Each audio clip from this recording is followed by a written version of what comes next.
Can a person who believed his whole life that he was a villain change? That question is the reason for tonight's entry. This is exactly what Megamind, tonight's subject, is all about. Megamind is already a known subject in the database, and his file sits beside the one belonging to his longtime nemesis, Metroman. Their rivalry is well documented. One genius who calls himself a villain. One nearly invincible hero who plays the role of the city's champion.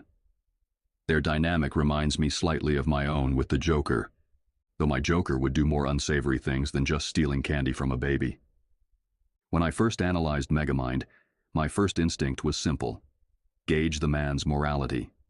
Determine how far he would go and how much damage he would be willing to cause. Most people who claim the title of villain reveal themselves quickly.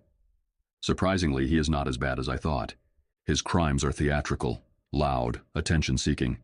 Dangerous, yes, but often lacking the cruelty I usually expect. It feels like this villain tries to live up to the expectation of others thinking of him as a villain. This is not a good take.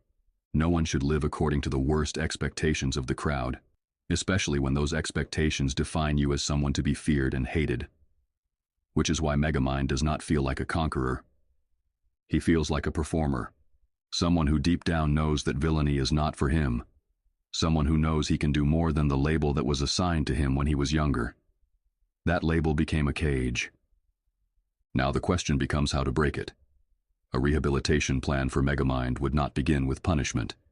It would begin with showing him the one thing he has been missing despite his intelligence. Direction.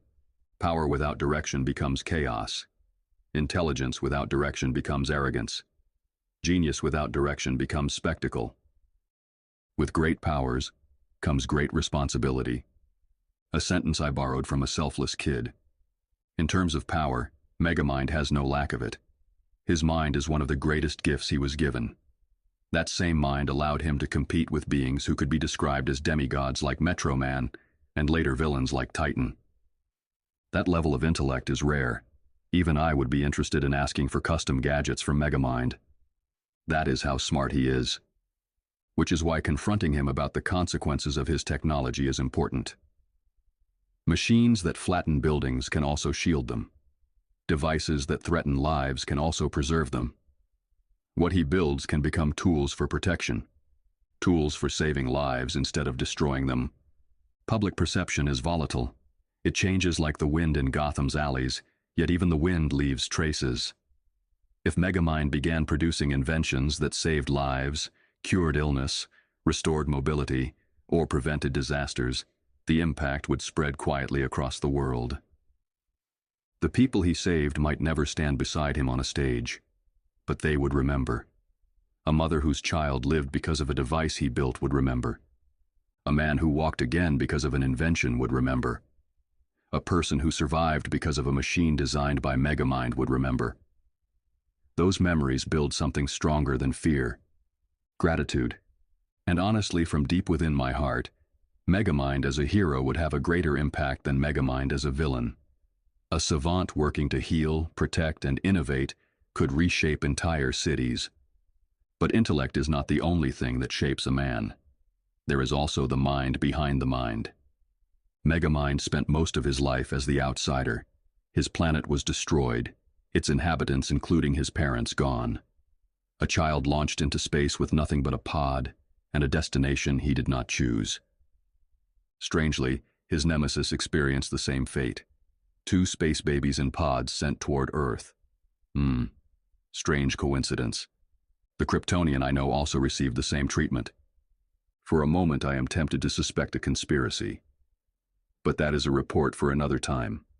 Back to Megamind. Loneliness is a double-edged sword. It can sharpen the mind and hone the spirit, but it can also darken them. The important thing is recognizing when loneliness begins to turn into isolation.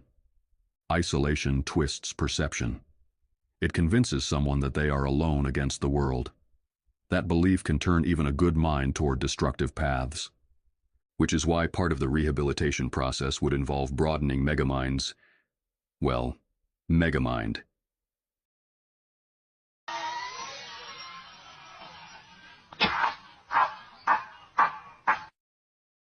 I would show him people like him. Individuals who began as outsiders, but chose to use their abilities to protect others. People who turned loneliness into strength and stood between danger and the innocent. Because there is a lesson Megamind must understand. He conquered a city and still ended up alone.